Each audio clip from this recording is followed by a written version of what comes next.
ఇప్పుడు కన్నప్ప వస్తుంది, చూద్దాం నెక్స్ట్. ఇంకోటి బట్ ఇంకొక స్క్రిప్ట్ ఒకటి మంచిది రెడీ అయింది, చూద్దాం. బట్ అది కాదండి, కోపం ఎక్కువ కదా, కోపం ఎక్కువ కదా అవసరం ఉన్నప్పుడు. ఏదో నువ్వు తెలియనట్టు మాట్లాడుతావు అసలు. కాదన్నా, మొన్న స్టేజ్ మీద కూడా ఒకసారి రాకేష్ ఎవరిని, అది ఏంటన్నా అది చీచి అది సరే వాళ్ళు అలా వేసుకున్నారు కాబట్టి ఇంకా వదిలేసుకున్నాను నేను. ఇప్పుడు మనం జనరల్గా మనం మాట్లాడుకుంటుంటాం కదా, నీ దగ్గర కూడా మాట్లాడతాను కదా, ఎక్కువ మాట్లాడదు అంటాను కదా. అలాగే రాకేష్ ఏదో జోక్ చేస్తుంటే నేను తిరిగి జోక్ చేశాను. అది మేము ఇద్దరు ఎప్పుడు జోక్ చేసుకునేది సీరియస్గా. అది జోక్ అది నువ్వు నమ్మేసావేంటి? నిజంగా అనుకున్నాను, నిజంగా నేను నాకు అలాగే అనిపించింది. అయ్యి అవునా అన్న, చూస్తుంటే అలాగే అనిపించింది నాకు, ఇదేంటిది ఇలాగనేసాడు అన్న.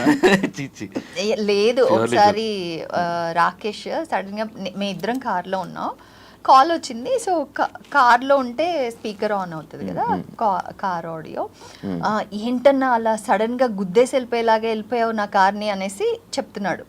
చూస్తే అంటే మేము వెళ్తుంటే తను ఇటు వెళ్ళాడంట. ఇట్ వాస్ జస్ట్ మమ్మల్ని చూసాడు. సో అన్నా నేను నిన్ను చూసానని చెప్పకుండా గుద్దేసి వెళ్ళిపోయావు ఏంటి నన్ను. So that is how the conversation they will have. అలాగ మాట్లాడుకుంటున్నారు ఊరికే సరదాగా అనేది అందరికీ అర్థం అవ్వలేదు మేబీ దాంట్లో. మీ సినిమా అంటే జనాలకు గుర్తుండిపోయే సినిమా, ఇప్పటికీ స్టిల్ అడిగే ప్రేక్షకులు ఏ సినిమా గురించి అడుగుతుంటారు? Different audience, different. నాకు తెలిసి ఓవరాల్గా చందమామ అయితే ఎవర్ గ్రీన్. అది ఇప్పుడు కూడా మొన్న ఫిల్మ్ ఫెస్టివల్లో సెలెక్ట్ అయింది అది, చందమామ స్క్రీనింగ్ జరిగింది.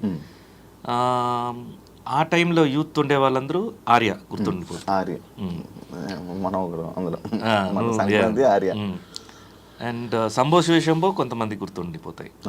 సో ఇలా సంక్రాంతి ఫ్యామిలీ ఆడియన్స్, ఎవ్రీ సంక్రాంతికి మీది టీవీలో అవుతూనే ఉంటుంది, మీ క్యారెక్టర్ లైక్ అవుతూనే ఉంటుంది. లైక్ అలాంటి క్యారెక్టర్స్ కోసం నువ్వు ఎప్పుడైనా వెయిట్ చేస్తున్నావన్నా? ఇంకా నేను ఫ్లోలోనే